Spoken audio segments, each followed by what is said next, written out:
Hi friends, இன்றைக்கி உப்புமா எப்படி நல்லா உதிரியாக நல்லா பொலபொலன்னு ஒட்டாமல் வர்றதுக்கு எப்படி நல்லா டேஸ்ட்டாக செய்யலான்னு பார்க்கலாம்.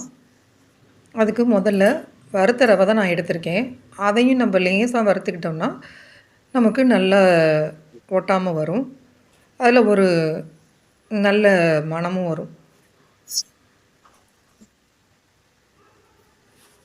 இந்த அளவுக்கு ரவை வறுபட்ட உடனே அதை நம்ம ஒரு பிளேட்டில் ட்ரான்ஸ்ஃபர் பண்ணி வச்சிடலாம்.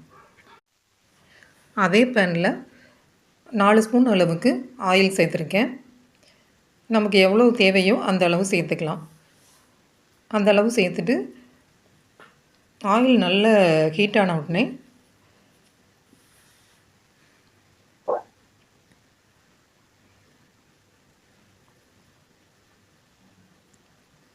கடுகு, உளுந்தம்பருப்பு, கடலைப்பருப்பு, முந்திரி பருப்பு இருந்தாலும் நம்ம போட்டுக்கலாம்.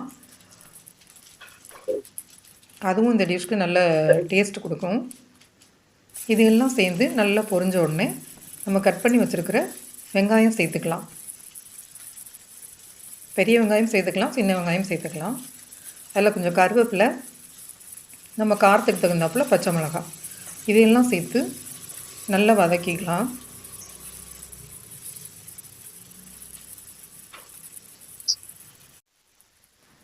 வெங்காயம் சீக்கிரமாக வதங்கிறதுக்காக அதில் கொஞ்சம் உப்பு சேர்த்துக்கலாம்.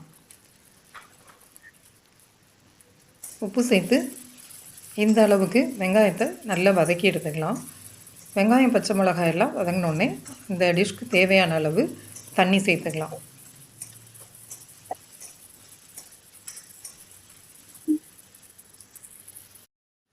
ஒரு கப் ரவைக்கு 3 கப் அளவுக்கு தண்ணி சேர்த்தா கரெக்டாக இருக்கும். எந்த கப்பில் ரவை எடுக்கிறோமோ அந்த கப்பால் 3 கப் தண்ணி சேர்க்கணும். இப்போ இந்த டிஷ்க்கு தேவையான அளவு உப்பு சேர்த்துக்கலாம்.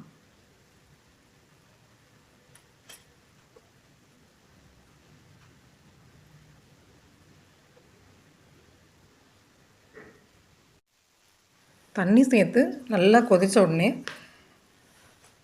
நம்ம வறுத்து வச்சுருக்கிற ரவையை அதில் கொஞ்சம் கொஞ்சமாக சேர்த்துக்கலாம்.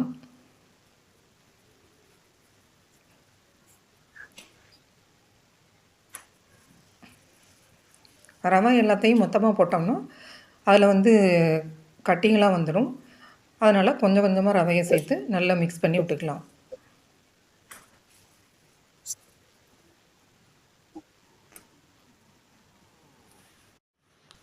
அடுப்பை இப்போ லோ ஃப்ளேமில் வச்சு நல்லா மிக்ஸ் பண்ணி விடலாம்.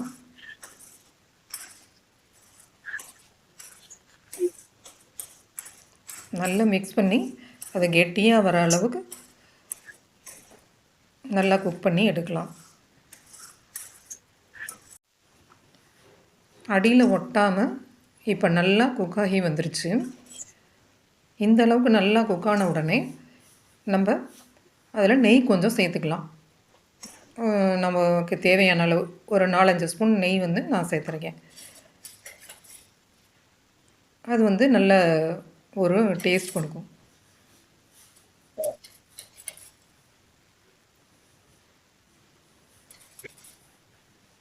நெய் சேர்த்து நல்லா மிக்ஸ் பண்ணி விட்டுக்கலாம்.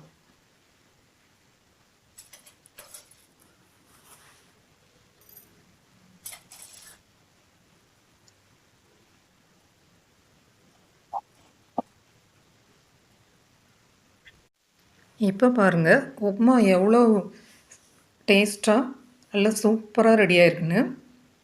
நீங்களும் இந்த மெத்தடை ட்ரை பண்ணி பாருங்கள்.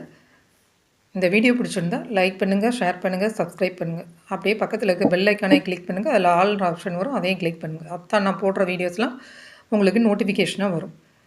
வேறு ஒரு நல்ல டிஷ்ஷோடு மீட் பண்ணலாம். பாய்.